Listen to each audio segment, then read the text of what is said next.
Hello students, today we are going to see about example 3 in the chapter 1 rational numbers.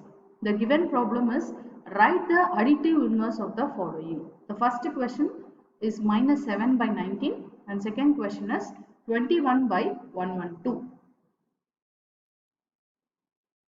So first of all, before going to the problem, we should know what do you mean by additive inverse. Additive inverse is the number which you add with the original number and the result becomes 0. That is nothing but additive inverse.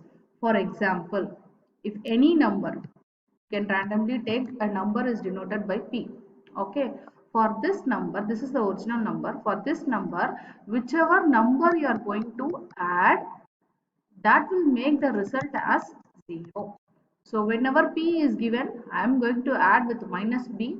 So p and p get cancelled, the result will become 0. This is nothing but, this minus p is nothing but additive inverse. So this you can give for any of your integers. For example, 4 means what is the additive inverse? It will be of minus 4. So when you add with minus 4, then only 4 gives the result as 0. So similarly, if you have for the negative numbers, for example, minus 2. For the minus 2, what is the additive inverse? It is plus 2. So minus 2 plus 2 will become 0. So our motto is our result should be 0 whenever we are adding one number with another number. So this is with the integers. So if it holds for your fractional numbers, that is rational numbers also. So whenever I have a by b, right, the additive inverse of a by b is nothing but minus a by b. Okay, so which will give the result as 0. So suppose if I have minus a by b, what is the additive inverse? It will be of plus a by b. Okay, so whenever positive value is given, negative value will be the same negative value will be the additive inverse. Okay, so with this intro, let us see the first problem. For minus 7 by 19, definitely you know that the additive inverse of minus 7 by 19 is what? 7 by 19. Why? Because minus 7 by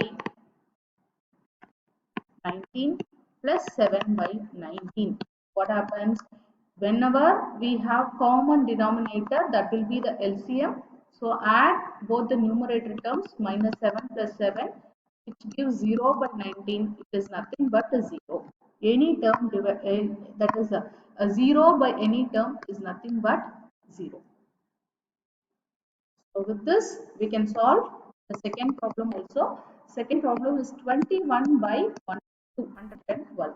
So for this, how you will write again? Additive inverse. Additive inverse of 21 by 12. Whenever they give positive value, we have to write that it is what? Minus 21 by 112. The denominator you should write as it is. Numerator it becomes plus will become minus. Why? Because 21 by 112, this minus 1 minus 21 by 112 is nothing but, so denominator if it is same will be the common LCM. So 112, numerator you have to just add 21 minus 21. So it is 0 by 112, which gives the result as 0. So this is nothing but the additive inverse. Okay. Thank you. Thanks for watching.